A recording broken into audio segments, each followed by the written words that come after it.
Good evening students, कैसे हैं आप लोग। आज से अच्छे होंगे। आप लोगों की पढ़ाई अच्छी चल रही होगी।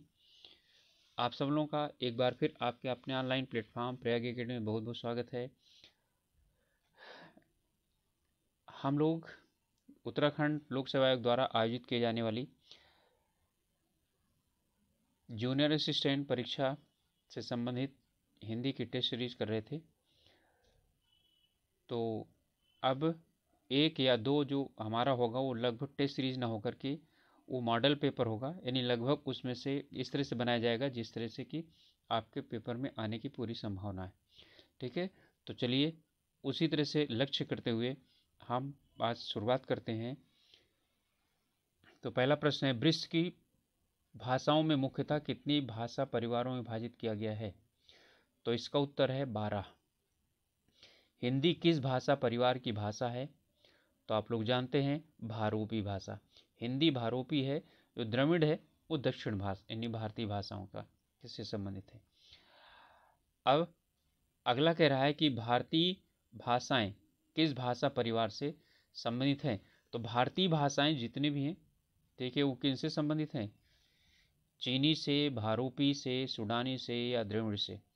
तो भारतीय आर्य भाषाएं किससे संबंधित है, भारोपी यानी भारतीय और यूरोपियन। प्राचीन भारतीय आर्य भाषा कौन सी है। तो वैदिक संस्कृति, पाली या अवहट या प्राकृत। तो प्राचीन आर्य भाषा है वैदिक संस्कृत। संस्कृत के दो भाग हैं, एक वैदिक संस्कृत और एक लौकिक संस्कृत। तो प्राचीन आर्य भाषा कौन है, वह प्राचीनतम की बात करेगा तो संस्कृत होगी।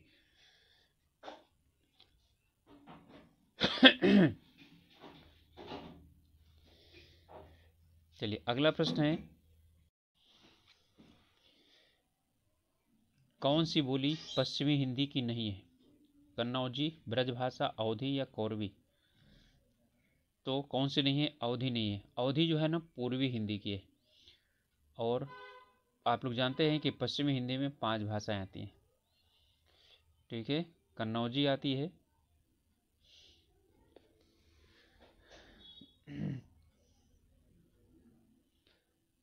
ब्रज आती है, कौरवी जिसे आप खड़ी बोली बोलते हैं ये तो आती है, हरियाणवी आती है। एक पांचवी कौन सी है आप लोग बता सकते हैं।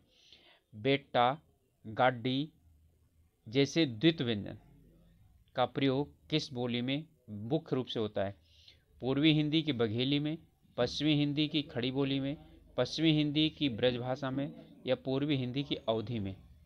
ठीक है, तो ये यानी कि कहाँ पर इन शब्दों का द्वित व्यंजनों का प्रयोग किया जाता है, ये प्रश्न पूछ रहा है ज़्यादातर। तो ये आप लोग जानते हैं कि ये मेरठ के आसपास बोली जाती है। तो मेरठ के आसपास बोली जाने वाली कौन सी बोली है, खड़ी बोली। तो ये पश्चिमी हिंदी की खड़ी बोली में क्या किए जाते हैं, प्रयोग किए जाते हैं। अगला है, इसमें कह रहा है किस बोली को जॉर्ज ग्रियर्सन ने बांगरू नाम दिया है। कौरवी को, अवधी को, छत्तीसगढ़ी को या हरियाणवी को। तो जानते हैं कि हरियाणवी को ही बांगरू नाम दिया जाता है। ठीक है, कौरवी जो है वो खड़ी बोली को कहा जाता है। तो हमारा उत्तर हो जाएगा डी, हरियाणवी। खंड ध्वनियाँ हैं। तो खंड ध्वनियाँ आप जानते हैं स्वर और व्यंजन होते हैं। और खंडेतर ध्वनि, स्वनिम दो प्रकार का होता है, खंडे और खंडेतर। तो खंड ध्वनियाँ क्या होती हैं, स्वर और व्यंजन होते हैं। जिसके आधार पर स्वर, ह्रस्व या दीर्घ होते हैं वो कौन सा आधार है। बलाघात के आधार पर, अनुनासिकता के आधार पर, मात्रा के आधार पर या सुर के आधार पर। तो आप जानते हैं कि मात्रा के आधार पर वो ह्रस्व और दीर्घ होते हैं। एक मात्रा लगेगी तो ह्रस्व मूल, और यदि 2 मात्रा हो, दीर्घ हो गया तो क्या हो जाएगा, दीर्घ हो जाएगा। अगला है, ध्वनि के आधार पर उच्चारण या इनमें से क्या कहा जाता है। ध्वनि को किसके आधार पर उच्च या निम्न किया जा सकता है। मात्रा के आधार पर, बलाघात के आधार पर, सुर के आधार पर या अनुनासिकता के आधार पर। तो किसके आधार पर इसे कम या ज़्यादा किया जा सकता है, उच्च या निम्न किया जा सकता है। तो किसके आधार पर किया जा सकता है, ये सुर के आधार पर किया जा सकता है। चलिए अगला प्रश्न है, मध्य स्वर का उदाहरण कौन सा है। तो मध्य स्वर का उदाहरण क्या है, आ है। अग्र स्वर क्या है, ई है।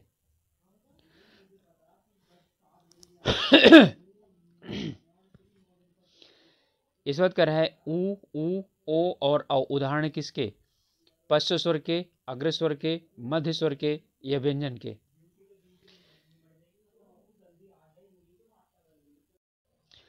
तो अग्र स्वर में क्या आता है? आप जानते हैं ई आता है और ई आती है। तो उ और ओ और औ कौन से आएंगे? ये पश्च स्वर में आएंगे। अगला कह रहा है कि इनमें से अर्धसमृत स्वर कौन सा है? अर्धसमृत, अर्धसमृत ई है, उ है, आ है, ए है, ऐ है, औ है या ए और ओ है? तो अर्धसमृत इसमें कौन सा होगा?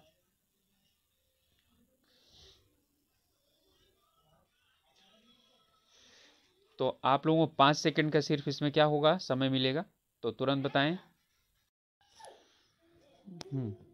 तो इसका हमारा उत्तर क्या हो जाएगा? ए और ओ क्या है? अर्धसमृत है। इनमें से किन स्वरों के उच्चारण में होंठ वृत्तमुखी या गोला नहीं बनता है? आ, उ, ए, ई और ई, इन सभी में नहीं बनता है, उ और ऊ में बनता है। ठीक है, तो हमारा क्या हो जाएगा? इसका उत्तर डी हो जाएगा। अगला प्रश्न है, स्वर तंत्रिका की स्थिति के आधार पर स्वर कितने प्रकार के होते हैं, कितने प्रकार के होते हैं, क्या उनको बोलते हैं? स्वर तंत्रिका की स्थिति के आधार पर ये अल्प प्राण, महाप्राण, तो इसमें यानी कि वायु निकलने के आधार पर होता है। ज़्यादा निकलती है तो महाप्राण, कम निकलती है तो अल्पप्राण।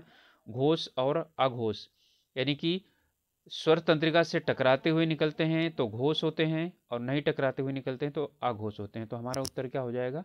यही हो जाएगा। तो दंतोष्ठ व्यंजन है, यानी वर्ण है। दंतोष्ठ का मतलब कौन सा? यानी दांत और ओंठ का वर्ण जिसमें प्रयोग किया जाता है। तो या, रा, ला और वा, इनमें से जो दंतोष्ठ है वो कौन सा है? वा है। और इसी को ही क्या बोला जाता है? दंतोष्ठ को ही वर्त से बोला जाता है। ठीक है, तो आपका उत्तर हो जाएगा वा। इसमें अगला प्रश्न है, समास का कार्य क्या है? तो शब्दों का संक्षेपण करना, पल्लवन करना, वर्णों का मेल करना, उपसर्गों प्रत्ययों को अलग करना। इसका काम होता है क्या करना? संक्षेपण करना, यानी छोटा करना। तो समास का अर्थ होता है संक्षेपण करना, और इसीलिए इसका समास का जो विलोम शब्द होता है वो क्या होता है? व्यास। व्यास का मतलब फैलाना। ठीक है, तो अब इसके बाद है, इनमें से किस समास में केवल प्रथम पद प्रधान होता है? केवल प्रथम पद प्रधान किसमें होता है? तत्पुरुष में, कर्मधारय में, द्वंद्व में या अव्ययी भाव में? तो हम जानते हैं कि प्रथम पद प्रधान किसमें होता है? अव्ययी भाव में। कर्मधारय में, तत्पुरुष में उत्तर पद प्रधान होता है, द्वंद्व समास में दोनों पद प्रधान होते हैं। अगला प्रश्न है कि इनमें से कौन सा समास कारक से जुड़ा समास है? कारक से जुड़ा हुआ समास का मतलब क्या हुआ? कौन सा समास है जो कारक से संबंधित होता है? तो आप जानते हैं तत्पुरुष समास। इनमें से कर्ण तत्पुरुष समास कौन सा है? तो कर्ण क्या माखन चोर, मुंह तोड़, या स्वर्ग प्राप्त, या सूर्यकृत, रस भरी, ईश्वर प्रदत्त, या देश सुधार, चंद्रोदय, पुरुष सिंह, या पथ भ्रष्ट, शरणागत, गंगा जल। ठीक है, तो यहाँ पर कर्ण की बात कर रहा है। कर्ण का मतलब है से, ठीक है, यानी साधन के लिए। तो माखन का चोर हो गया, पथ से भ्रष्ट हो गया, तो ये क्या हो जाएगा? हमारा कर्ण तो होगा नहीं। सूर्यकृत, सूर्य से कृत या सूर्य द्वारा कृत, तो सूर्य के द्वारा कृत, तो सूर्यकृत हो गया। रस से भरी, ठीक है, ईश्वर द्वारा प्रदत्त, ईश्वर के द्वारा प्रदत्त, तो हमारा क्या हो जाएगा? यही हो जाएगा। यहाँ है देश का सुधार, चंद्रमा का उदय और पुरुष के समान सिंह, तो ये सब क्या हो जाएंगे? ये हमारे जो है कर्ण तत्पुरुष नहीं, ये यानी कि तत्पुरुष ही होंगे और ये संबंध तत्पुरुष हो जाएंगे। अगला है, जलज और अंडज में कौन सा समास है? ठीक है, तो क्या अव्ययी भाव है, या तत्पुरुष है, कर्मधारय या बहुब्री है? तो अंडज और जलज का मतलब क्या हुआ? जलज का मतलब जल से पैदा होने वाला, अंडज का मतलब अंडा से पैदा होने वाला। तो कौन सा हो जाएगा? क्या अव्ययी भाव, कर्मधारय या बहुब्री या तत्पुरुष समास? तो जलज अर्थात जल में जन्म लेने वाला, ठीक है, तो क्या हो जाएगा? कमल। और अंडज अंडे से जन्म लेने वाला अर्थात पक्षी, तो क्या हो जाएंगी? ये बहुब्रीहि समास का हो जाएगा। अगला प्रश्न है, इनमें से कौन से स्त्रीलिंग की श्रेणी में आते हैं, यानी कौन ऐसे हैं जो सदैव स्त्रीलिंग में होते हैं। तारे और ग्रह ये तो पुल्लिंग होते हैं, महीने और दिन ये भी। तिथियों और नदियों के नाम, तो तिथियों और नदियों के जो नाम होते हैं वो क्या होते हैं, स्त्रीलिंग होते हैं। सदा एक बहुवचन में कौन, सॉरी सदा बहुवचन में कौन प्रयोग होते हैं, प्राण और हस्ताक्षर। ठीक है, अगला कह रहा है अलग या पृथक होने की विशेषता का भाव किसमें पाया जाता है। तो आप जानते हैं अधिकरण में या अपादान में या संबोधन में या संबंध में। तो अपादान में क्या होता है, से यानी कि पृथक होने का भाव यहाँ पर मिलता है। अगला प्रश्न है आसरा का तत्सम शब्द क्या होगा। आशा, आदर्शिका या आशय या आश्रय। तो आसरा का क्या होता है, आश्रय होता है। एकस्थ का तद्भव शब्द क्या होगा, इकट्ठा, एकीकरण, एकीभूत या इनमें से कोई नहीं। तो एकस्थ का मतलब एक स्थान पर, ठीक है, इकट्ठा करना या एकत्र करना। तो क्या हो जाएगा आपका, इन दोनों में से एकीकरण में और एकीभूत में से दोनों में से कोई एक होगा। तो कौन सा होगा बताइए। अच्छा, ये इसका तद्भव पूछ रहा है, तो माफी चाहता हूं। तो एकस्थ का क्या होगा, इकट्ठा। अब ईक का तत्सम शब्द क्या होता है, ईक का तत्सम। तो ईक का तत्सम क्या होता है, कि ऊक होता है, इच्छ होता है या गन्ना होता है। तो जानते हैं इच्छ शर्करा, तो क्या होता है, ईक का इच्छ होता है। अगला है उसास का तत्सम शब्द क्या होगा। तो उसास का होता है उच्छ्वास। तो जो यहाँ पर उच्छ्वास होगा वही आपका ये हो जाएगा। तो उच्छ्वास जो है ना उसास का होगा। स्कंध का तद्भव क्या होता है, तो स्कंध का होता है कंधा। तो स्कंध का क्या हो जाएगा, कंधा हो जाएगा। किवाण शब्द क्या है, तो किवाण शब्द तत्सम है, तद्भव है, देशज है, या इनमें से कौन सा है। तो आप जानते हैं किवाण शब्द कहाँ पर बोला जाता है, गांव में बोला जाता है। तो जो किवाण शब्द है उस वो क्या हो जाएगा, देशज हो जाएगा। अगला है केला का तत्सम शब्द क्या होता है। तो केलका, कदली, कदलिका या करदलिका। तो क्या होगा, इसका होगा कदली। अगला है कुंजी शब्द कैसा है। तो कुंजी शब्द देशज है, तत्सम है, तद्भव है या संकर है। तो कुंजी शब्द क्या होता है, तो कुंजी शब्द हमारा क्या है, तद्भव है।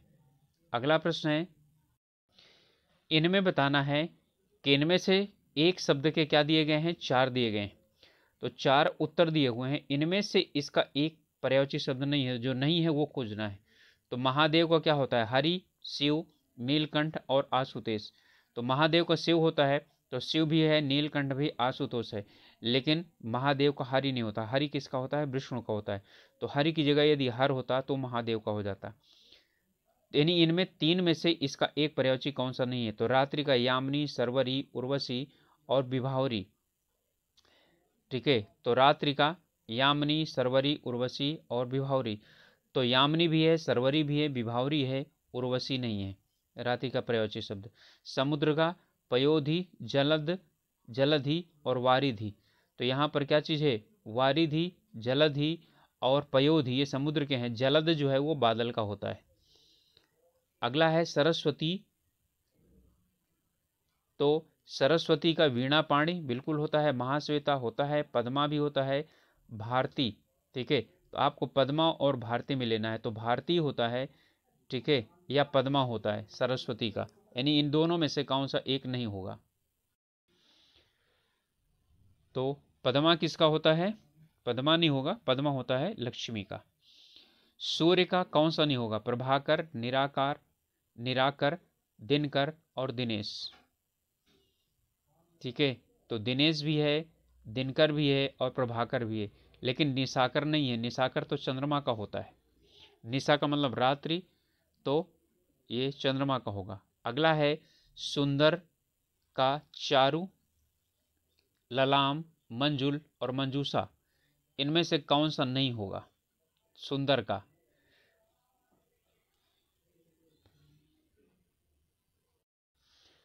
तो इसका क्या नहीं होगा, मंजूषा नहीं होगा। क्योंकि मंजूषा जो है वो एकत्रीकरण होता है। ठीक है, इकट्ठा करना। हिमालय का गिरिजेश, गिरिराज, नगराज और हिमाद्री। तो इनमें से कौन सा होगा? क्या गिरिजेश होगा? क्या गिरिजेश का मतलब गिरिजा और ईश, तो गिरिजेश जो है ना वो शिव का होता है, ना कि हिमालय का। तो आपका क्या हो जाएगा? गिरिजेश इसका नहीं होगा। फिर है हिरण का कुरंग, सुरंग और सारंग और मृग। तो मृग, सारंग और कुरंग होता है, लेकिन सुरंग नहीं होता है। ठीक है, अगला है हिरण का, हो गया। अब होशियार का, तो होशियार का चतुर, बुद्धिमान और पट्टर और प्रवीण। तो होशियार का चतुर भी, बुद्धिमान भी और क्या होता है? प्रवीण भी होता है, पचहत्तर नहीं होता।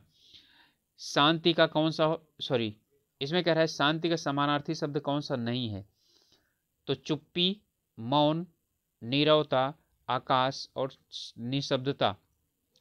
तो चुप्पी भी होता है, मौन भी होता है, नीरवता भी है, निशब्दता भी होता है, आकाश नहीं होता।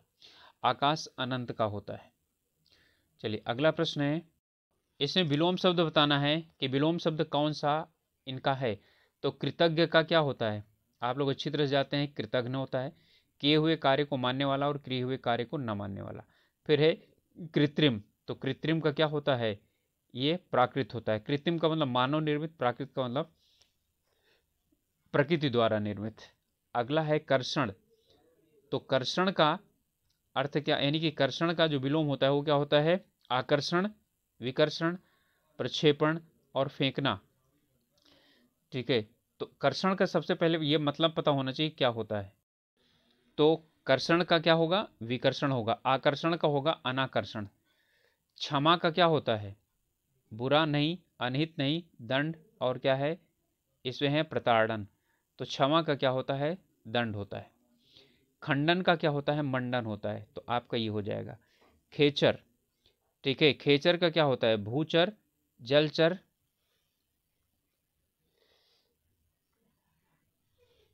या परिचर या नभचर।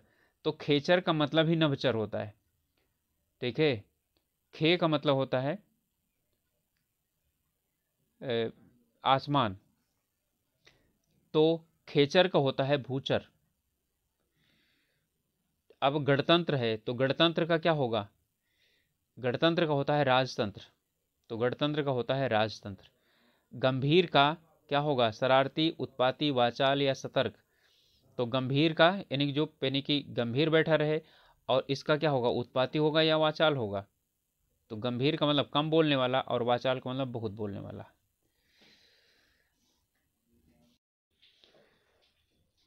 तृष्णा का प्रयोग, तृष्णा का विलोम शब्द क्या होगा? तृषा।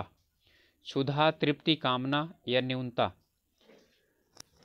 तो तृषा का मतलब होता है किसी भी चीज की जो है ना, सॉरी, पहले है तृष्णा। तृष्णा का मतलब क्या होता है? किसी भी चीज की प्राप्ति करने की इच्छा। तो तृष्णा का होता है वितृष्णा। ठीक है, अब यह है तृषा, तो तृषा का आपका क्या हो जाएगा? तृषा का होता है इच्छा और इसका हो जाएगा तृप्ति। और तीक्ष्ण, तो तीक्ष्ण का क्या होता है? नुकीला बिल्कुल नहीं होगा।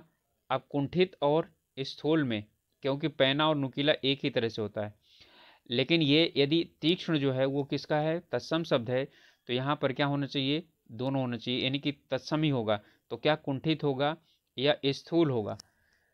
तो इसमें हमारा तीक्ष्ण का होगा कुंठित।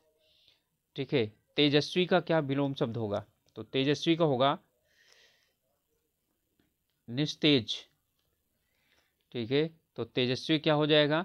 निस्तेज हो जाएगा। दरिद्र का क्या होगा?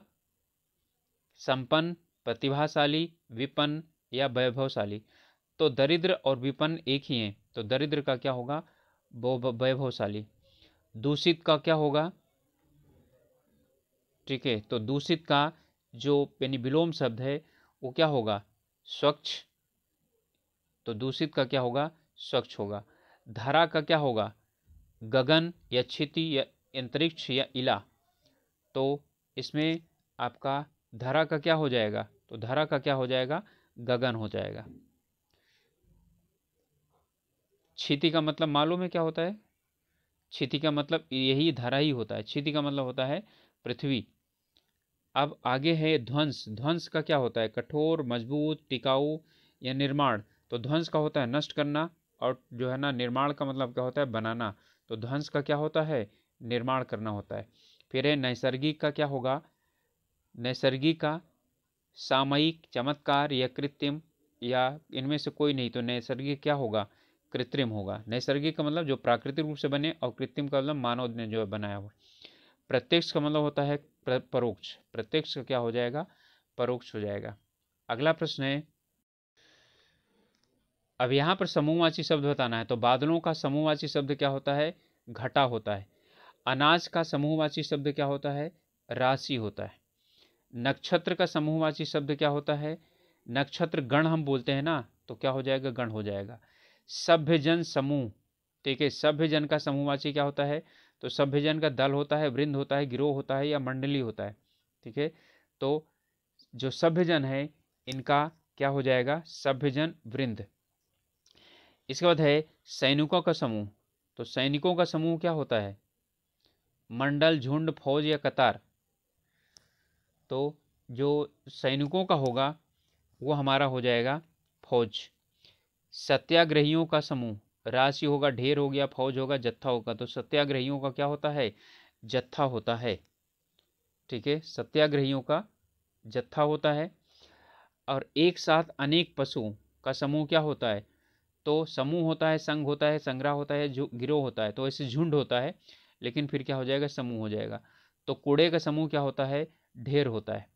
ठीक है, भेड़ बकरियों का समूह क्या होता है, वो रेवड़ होता है। ठीक है, भेड़ बकरियों का समूह क्या होता है, रेवड़ होता है। अगला है फूलों या मोतियों की माला का जो है क्या चीज़ है, स्तव, गुलदस्ता, गुच्छा या हार। तो इसका क्या होता है, जो मैंने की माला होता है वो क्या बोलता है, फूलों या मोतियों की जो माला होती है वो क्या होता है, हार होता है। समान धर्मी व्यक्तियों का जो जमावड़ा होता है उसे हम क्या बोलते हैं, सम्मेलन, झमेला, मेला या बैठक। तो क्या होता है वो, अब ये बताइए, सम्मेलन और बैठक दोनों में से क्या बताना है, एक बताना है। ठीक है, तो हमारा क्या हो जाएगा, सम्मेलन हो जाएगा। अगला प्रश्न है, चलिए इनमें अनेकार्थी शब्द बताना है। इनमें से कौन सा अनेकार्थी शब्द इसका नहीं है, अंक का। तो अंक का अनेकार्थी दैनेन्द्रीय, गोद, भाग्य और संख्या, इनमें से कौन सा नहीं है। तो अंक का कौन सा नहीं है, ये हमको बताना है। तो अंक का कौन नहीं है, दैनेन्द्रीय नहीं है। ठीक है, गोद भी होता है, भाग्य भी होता है, और क्या होता है, संख्या भी होता है। ठीक है, अगला है अक्षर का कौन सा यानी समूहवाची नहीं है। ठीक है, जो इसका अर्थ नहीं है, मतलब इसका अर्थ नहीं है, तो उनमें से कौन सा है। तो अक्षर का वर्ण, अक्षत, आत्मा और स्थिर। तो स्थिर भी है, आत्मा भी है और वर्ण भी है, अक्षत नहीं है।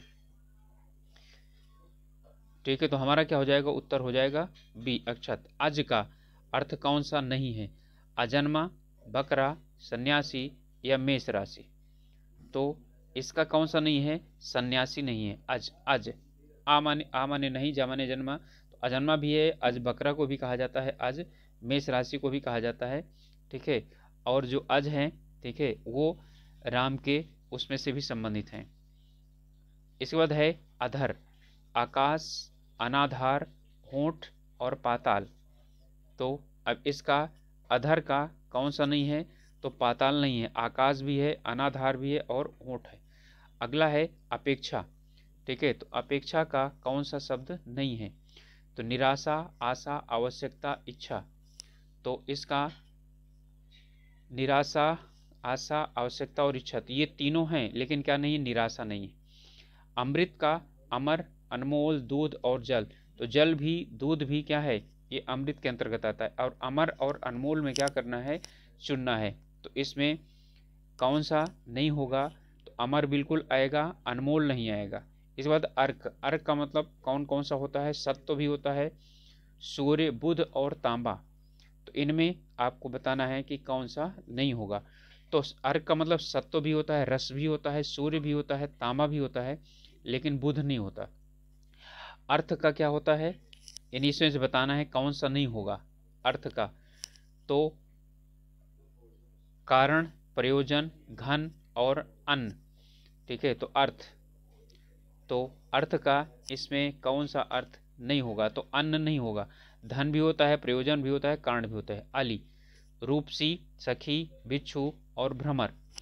तो हमारा इसका जो उत्तर होगा वो क्या होगा, रूपसी नहीं होगा, रूपवती नहीं होता है, सखी भी होता है, बिच्छू भी होता है और भौरा भी होता है। आम का क्या है, सामान्य, अप्रचलित, व्यापक और एक फल का नाम। तो इसका कौन सा नहीं है, तो इसका नहीं है कौन सा, अप्रचलित। आम का मतलब क्या है, यानी कि जो सब जगह प्रचलित हो उसे बोलते हैं, ठीक है, यानी बहुत अधिक प्रचलित, आम भाषा, आम बोलचाल, आम लोग। और इसके बाद है इतर। इतर का कौन सा अर्थ नहीं है, अन्य, चरस, ऊंच और नीच। तो इसका अर्थ कौन सा नहीं है, ऊंच नहीं है। तो इतर का अर्थ अन्य भी होता है, चरस भी होता है, नीच भी होता है। उत्तर का बाद में, श्रेष्ठ, उत्तर दिशा और प्रश्न, ठीक है। तो प्रश्न ही इसका क्या है, नहीं होगा, बाकी तो क्या है इसके, उत्तर का मतलब बाद में, श्रेष्ठ भी है, ये भी है, ठीक है। अगला है कनक। कनक का कौन सा अर्थ नहीं है, बिच्छू, आटा, धतूरा और सोना। तो आप इन दोनों को तो जानते हैं, इनमें दोनों में से कौन सा नहीं है, तो इसमें से बिच्छू नहीं होता, आटा होता है। तो अगला प्रश्न है, पति या पत्नी के पिता के घर को क्या कहा जाता है, तो जानते हैं क्या कहा जाता है, ससुराल कहा जाता है, ठीक है। ननिहाल किसे कहा जाता है, नानी या नाना का घर। पितागृह यानी पिता का घर।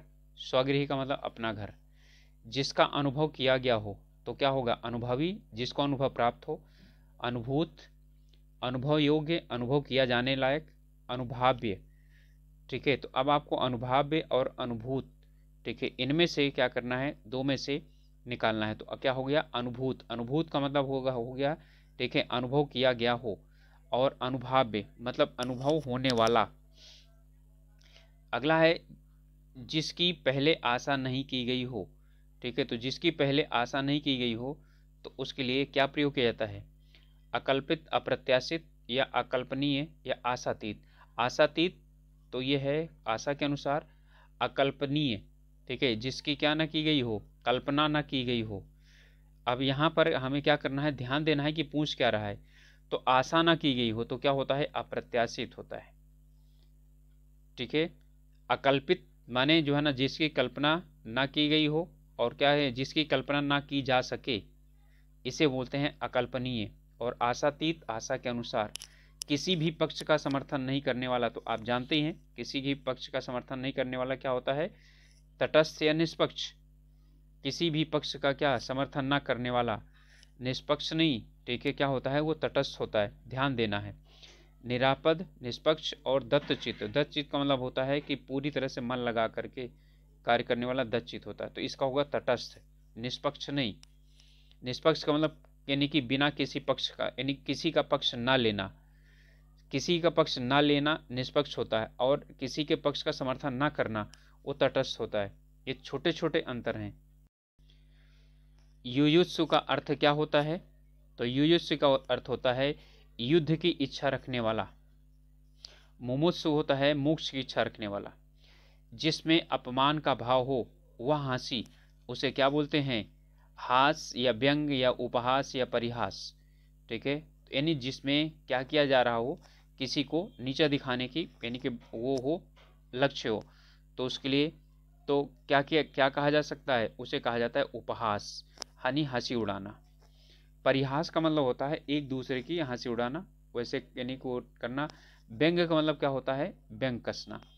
इसके बाद है अच्छाई और बुराई की पहचान करने वाला गुण क्या कहलाता है, ज्ञान, परिज्ञान, विवेक या विद्वत्ता, ठीक है। तो विद्वत्ता नहीं होता ना, विद्वत्ता क्या है, यानी कि अध्ययन। इसको बोलते हैं, अच्छाई और बुराई की पहचान का गुण बोला जाता है विवेक को, ठीक है। परिज्ञान का मतलब, ठीक है, अधिक ज्ञान। ज्ञान का मतलब सिर्फ ज्ञान प्राप्त करना। विद्वत्ता का मतलब बहुत अधिक ज्ञान प्राप्त करना। संकल्प शब्द में कौन सा उपसर्ग प्रयुक्त किया गया है, सन, सा, सर, यानी सन और सम। तो संकल्प में सम उपसर्ग यानी प्रयोग किया गया है। स्वागत में कौन सा उपसर्ग प्रयोग किया गया है, सु या स्वा या सम या सा। तो इसमें कौन सा है, सु उपसर्ग प्रयोग किया गया है। अब कह रहा है प्रत्युपकार में कितने उपसर्ग हैं, इसमें एक उपसर्ग है, दो उपसर्ग है, तीन उपसर्ग है या कोई उपसर्ग नहीं है, ठीक है। प्रत्युपकार, प्रति उप और कार, ठीक है। तो प्रति और उप हो गया, ठीक है। तो कुल कितने हो गए, 2 हुए या 3? तो इसमें कितने हो जाएंगे, 2 उपसर्ग हो जाएंगे, ठीक है। अगला है उच्छिष्ट शब्द का संधि है, ठीक है। तो उच्छिष्ट है तो इसमें है उच्च नहीं है, उत और शिष्ट। तो उत और शिष्ट, ता जो है वो चा में परिवर्तित हो गया, सा जो है वो छा में परिवर्तित हो गया। यहाँ पर व्यंजन संधि है। सच्चिदानंद में है, ठीक है। इसका विच्छेद, अच्छा इसका विच्छेद कर रहा है, तो सत चित और आनंद, तो सत और चित आनंद। और वैसे हम लेते हैं तो सच्चित और आनंद, ठीक है। सच्चित और धन आनंद हो जाएगा, सच्चिदानंद हो जाएगा, ठीक है। तो इसका है सच्चित और आनंद, तो सतचित और आनंद है, सच्चिद नहीं। तो हमारा उत्तर हो जाएगा क्या, ये वाला। चलिए अगला प्रश्न है, अव्ययी भाव समास का उदाहरण कौन सा है, लवकुश, भरपेट, त्रिभुवन या छत्रधारी? तो भरपेट, जहां पर पूर्णता का बोध होता है वहां पर अव्ययी भाव समास होता है। लव और कुश द्वंद्व समास, त्रिभुवन, ठीक है, ये त्रिभुवन में क्या है आपका द्विगु समास है। छत्रधारी, छत्र को धारण करने वाला, ठीक है। तो यहाँ पर है तत्पुरुष समास। फिर है स्वर्ण घट, तो स्वर्ण घट का समास विग्रह क्या है, स्वर्ण में घट या स्वर्ण का घट, स्वर्ण में घट और जो है ना स्वर्ण के लिए घट। तो ये होगा स्वर्ण का घट और स्वर्ण का घट, और ये हो जाएगा, इसमें समास यदि पूछा जाए तो इसका हो जाएगा कर्मधारय, ठीक है, सोने का घड़ा। तो ये हो जाएगा।